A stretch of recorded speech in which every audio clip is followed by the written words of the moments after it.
Hi, kumusta po ang lahat? Ito na naman po tayo. Gusto ko pong i-share sa inyo ang Word of God. Um, Led by the Holy Spirit.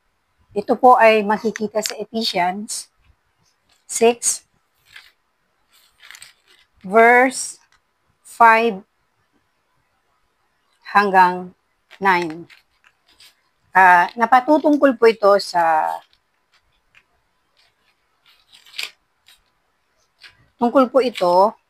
sa ating pakikitungo sa ating kapwa kapag tayo ay nagtatrabaho, sa ating mga bosses, mga boss natin, at patungkol din po ito sa isang verse tungkol sa magulang at mga anak. Ayan. So, slave and masters po ang ating topic for today. So, atin na pong babasahin siya. At makinig po ng mabuti. At namnamin niyo po ang mga mababasa po natin dito. Kasi kapupulutan po ito ng aral. Ayan, nagkasalamin na naman tayo. Heto po yun. Sa verse 5, Ephesians 6, verse 5, up to 6, slaves, obey your human masters with fear and trembling. Anong ibig sabihin nun? Ang ibig sabihin po nun, submit to the authority po. Kung ano po ang inuutos ng ating mga nakakataas po sa atin, nasasakupan po tayo, mag-obey po tayo. Hindi po sa lahat ng bagay, pero mag-obey po tayo. Kasi yun po ay na-assign po sa atin na mga nakakataas sa atin para tayo ay magabayan. Okay? With fear and trembling. Kung paano natin sinusunod ang Panginoon kasi remember, we were created in His likeness and image. So, tratuhin natin ang ating kapwa na para bang tayo ay nakikitungo sa Panginoong Yesus. Para nang sa ganon, meron tayong pagkatakot na gumawa ng hindi tama at sumunod sa alituntunin ng Panginoon with trembling and do it with sincere heart. Ayan, dapat taos po sa puso natin ang bawat ginagawa natin na pagsunod sa ating mga sa ating sumasakop po sa atin. And then on verse 6, do this not only when they are watching you. Ito, patungkol sa integridad. So you don't only work when your master is around, when your bosses is around. You work even when they are not around. Kasi dito po nasusukat ang ating integridad. And remember, work for God and not for people. Kasi when you work for God, nandun yung Holy Fear eh, na kahit nag-iisa ka, mapapaisip ka na ginagawa mo to sa Diyos at pag-iisipan mo mabuti kung gagawa ka ng hindi tama. Although you are reporting directly to your boss. Okay? So, do this not only when they are watching you because you want to gain their approval. Alright? Kasi kahit na hindi tayo in-acknowledge ng ating mga leaders na sumasakop po sa atin, alalahanin nyo, meron po tayong master in heaven na nakatingin po sa bawat isa sa atin. Para ipagpatuloy, but with all your heart, do what God wants as a slaves of Christ. So, yun. Dito pumapasok yung you work for God and not for people. Okay? Do your work as a slave cheerfully. May kagalakan, as though you serve the Lord. Diba? Yun pong ibig sabihin nun.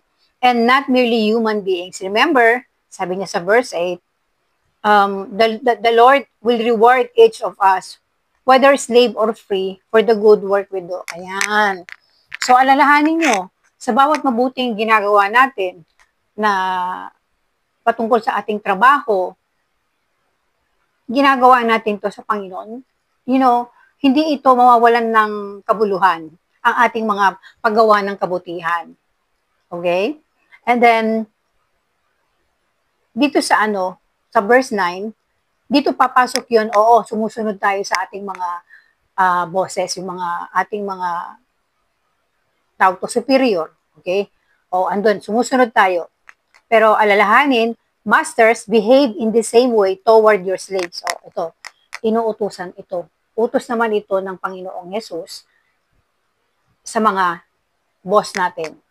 Okay, inuutusan niya na mag-ingat din. Okay? Sa ating slaves tayo yun di ba? And stop using threats.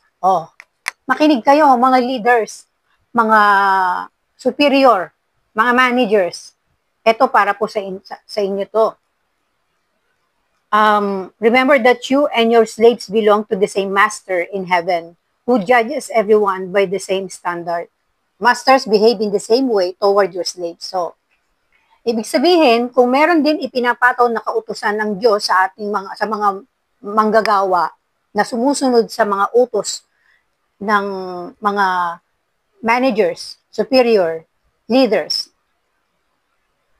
ganun din, meron din siyang utos ang nasa taas para sa mga inatasan niya ng mga managers.